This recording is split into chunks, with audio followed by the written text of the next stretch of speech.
नमस्कार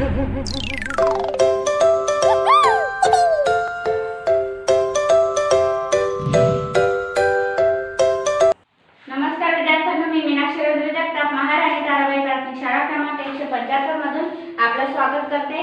आजचा पाठ 11वा आपली वाहने। चला तर मग पहिल्या पानावर लक्ष द्यायचं आहे। पान नंबर 68 त्यामध्ये तुम्हाला एक अशी छान कविता दिलेली आहे, तिचे आपण वाचन करून घेऊ। आणि कवितेच्या बाजूला तुम्हाला जे चित्र दिसत आहे त्या चित्रात पहा, मुलं एकमेकांचे हात पकडून छुप छुप गाडी खेळत आहे। तुम्ही सुद्धा असा खेळ खेळतात ना घरी? चला मग आधी कविता वाचूया। रेलगाडी। या मुलांनो खेळ दाखवा, छुप छुप छुप रेल चालवा, शिट्टी वाजवून सीटवर बसा, एकमेकांच्या पाठीवर बसा, कोणी आपली लाईन तोडू नका, कोणी पुढे मागे धावणार नाही, सगळे सरळ लाईनीत चला, दोन्ही डोळे मिचकावून चला, बंद डोळ्यांनी सगळे दिसते, डोळे उघडले की हरवते, बंद डोळ्यांनी पाहण्याची मजा येते। तर बघा विद्यार्थ्यांनो, इथे तुम्हाला रेल्वे गाडी कशी चालते, तिचा आवाज कसा येतो, छुप छुप छुप। आणि आपल्याला सांगितलं या मुलांनो खेळ दाखवा, म्हणजे कवी सांगतात की मुलांनो तुम्ही पण या आणि तुम्ही सुद्धा चित्रात दाखवल्याप्रमाणे असा छुप छुप गाडीचा खेळ खेळा। शिट्टी वाजवून सीटवर बसा, शिट्टी वाजवा आणि कुठे बसा, सीटवर बसा, एकमेकांच्या पाठीवर बसा। तर बा आपण रेल्वेमध्ये जातो तर एकमेकांच्या पाठीवर बसतो का? नाही, आपण सीटवर बसतो। परंतु इथे काय सांगितलं आहे, एकमेकांच्या पाठीवर बसा, म्हणजे त्याचा अर्थ असा होतो की तुम्ही एकमेकांच्या मागे चला, कोणी आपली लाईन तोडू नका, आपली लाईन, आपली जी रांग आहे ती कोणी तोडायची नाही। बघा जेव्हा रेल्वे चालू असते तर आपण रेल्वेमधून उतरून जातो का चालू रेल्वेमधून? तसं ही सुद्धा मुलांची रेल्वे चालू आहे आणि चालू रेल्वेमधून आपल्याला बाहेर निघता येईल का? नाही ना। तर त्याप्रमाणे तुम्ही सुद्धा लाईन तोडू नका, कोणी पुढे मागे धावणार नाही, खूप जोराने पळायचे नाही आणि मागे सुद्धा राहायचं नाही। जर जास्त जोरात पळाले तर मागच्याला सुद्धा जोरात पळावं लागेल आणि जर तो एवढा जोरात पळू नाही शकला तर तो तिथेच पडून जाईल आणि एक व्यक्ती पडला, एक मुलगा पडला तर त्याच्या मागे सर्वच पडून जातील। सगळे सरळ लाईनीत चला, आणि सर्वांनी कसं चालायचं आहे, एका रांगेमध्ये सरळ रांगेमध्ये चालायचं आहे। दोन्ही डोळे मिचकावून चला। आता पहा, अशी लाईन ठेवा सरळ आणि डोळे बंद करून चला, तर पहा तुम्हाला असं चालायला सुद्धा मजा येईल। बंद डोळ्यांनी सगळे दिसते। तर जर तुम्ही डोळे सुद्धा बंद केले तरी सुद्धा तुम्ही मनातल्या मनात सर्व काही पाहू शकतात की तुम्ही डोळे बंद करून सुद्धा सरळ चालू शकतात की नाही, आणि प्रयत्न करायचा की डोळे बंद करून सुद्धा आपण सरळ चालू शकू। डोळे उघडले की सर्व हरवते, आणि आपण विचार करायचा डोळे बंद करून की इथे नदी आली, इकडे पर्वत आला, परंतु असं तुम्ही डोळे बंद करूनच पाहू शकतात। आणि जेव्हा तुम्ही डोळे उघडणार तर तुम्ही तर तुमच्या घराच्या आजूबाजूलाच पडत आहेत, तर तुम्हाला हे सर्व दिसेल का? नाही, डोळे उघडताच सर्व काही हरवून जाईल। म्हणजे डोळे बंद करून तुम्हाला पर्वताची, नदीची, या सर्व वस्तूंची कल्पना करायची होती। बंद डोळ्यांनी पाहण्याची मजा येते, आणि जेव्हा तुम्ही डोळे बंद करून या सगळ्या गोष्टीची कल्पना करत करत चालतात तर तुम्हाला सर्व काही आजूबाजूला जणू काही दिसत आहे, आणि म्हणून बंद डोळ्यांनी पाहण्याची मजा येते। रेलगाडी रेलगाडी छुप छुप छुप छुप छुप छुप, मध्ये येणारे स्टेशन बोलतात रुक रुक रुक रुक रुक रुक। तर रेल्वे गाडी जेव्हा चालते तर तिचा आवाज कसा येतो, छुप छुप छुप छुप छुप छुप। मध्ये येणारे स्टेशन बोलतात रुक रुक रुक रुक रुक रुक। स्टेशन का रुक रुक बोलत आहेत? कारण की जेव्हाही रेल्वे चालत असते आणि मध्ये एखादं गाव किंवा शहर आलं तर तिथे स्टेशनावर रेल्वे थांबते ना, त्यामुळे जणू काही रेल्वेचे स्टेशन आपल्याला असं सांगत आहे रुक रुक रुक रुक रुक रुक। गरम चढणाऱ्या रुळांवरती इथून तिथे तेथून वर छुप छुप छुप छुप छुप छुप, लाईट करून सरसर सरकते, उजेडामध्ये छुप छुप करते, बटाट्याचे शेत आणि वाळवंटाची रेत, म्हातारा शेतकरी आणि बाजरीचे शेत, शेतकरी शेत हिरवे मैदान, मंदिर घर चहाचे दुकान, तर पहा विद्यार्थ्यांनो, आता रेल्वे कुठून कुठून चालली आहे आणि कशा रीतीने जात आहे ते पहा. गरम जळणाऱ्या रुळांवरती. रूळ म्हणजे काय, तर रेल्वेचे जे लोखंडाचे जे आजूबाजूला रस्ते बनवलेले असतात ज्याच्यावरून रेल्वे चालते तिला रूळ म्हटलं जातं. तर इथून तिथे तिथून वर, तर त्या रुळांवरती तुम्ही जेव्हा रेल्वेमधून दूर नजर मारली तर तुम्हाला दिसेल की ते रूळ खाली वर होताना दिसतात. लाईट करून सरसर सरकते. रेल्वेला सुद्धा पुढे लाईट असतो आणि त्या लाईटाच्या प्रकाशामध्ये रुळांवरच्या आजूबाजूला राहणाऱ्या लोकांना कळतं की रेल्वे येत आहे. बटाट्याचे शेत आणि वळवंटाची रेत.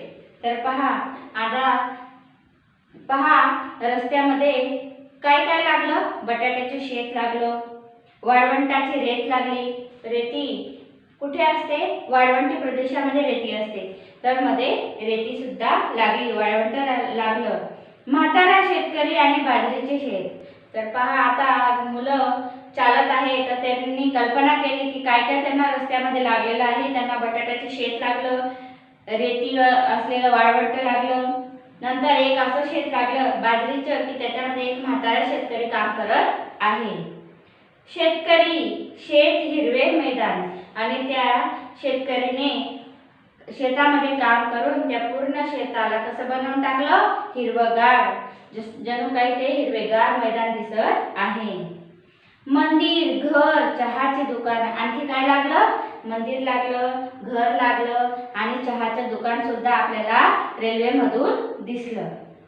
रेलगाडी, रेलगाडी, छुक छुक छुक, छुक छुक छुक, मध्ये येणारे स्टेशन बोलतात रुक रुक रुक, रुक रुक रुक. तर पहा, रेल्वे गाडी चालत असते तेव्हा कसा आवाज येतो, छुक छुक छुक, छुक छुक छुक. मध्ये येणारे स्टेशन बोलतात रुक रुक रुक, रुक रुक रुक. आता पुढे पाहूया. असे सर्व येते खूप. काय काय आलं रस्त्यामध्ये, वाळवंटी शेत, नंतर बाजरीचे शेत, बटाट्याचे शेत, चहाचे दुकान, घर, मंदिर, हे सर्व आपल्याला रस्त्यामध्ये लागलं. कोणीही मारू नका जोरात बूम, टेकडीवर झेंडा, फुलाची पगदंडी, पक्ष्यांच्या थव्याला पाण्याची कुंडी, झोपडेन झाडी, शेतीन वाडी, भागझुक भागझुक धावते गाडी. तर पहा, धोबी घाट, लहान हाट, गावात जत्रा, लोकांचा टोळा, तुटलेली भिंत, बकऱ्यांचा टोळा.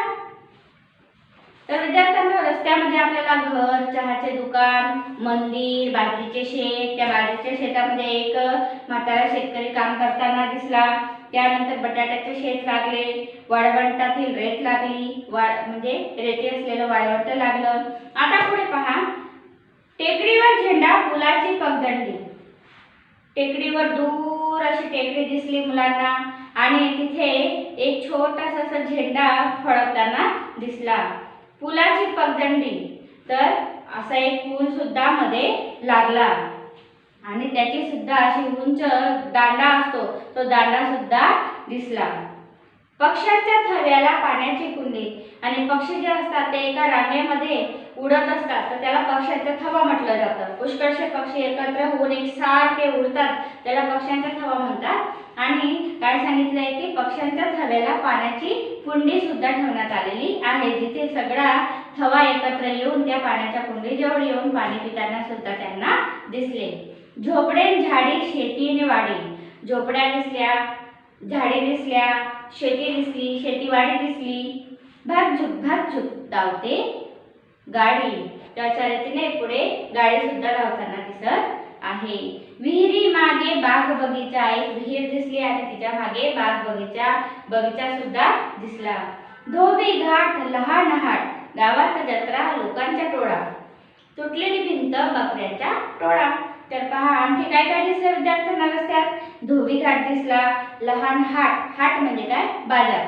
तर विद्यार्थ्यांना लहानसा हाट दिसला. लहान असेल म्हणजे तो एखाद्या गावातला बाजार असू शकतो. गावात जत्रा, लोकांचा टोळा.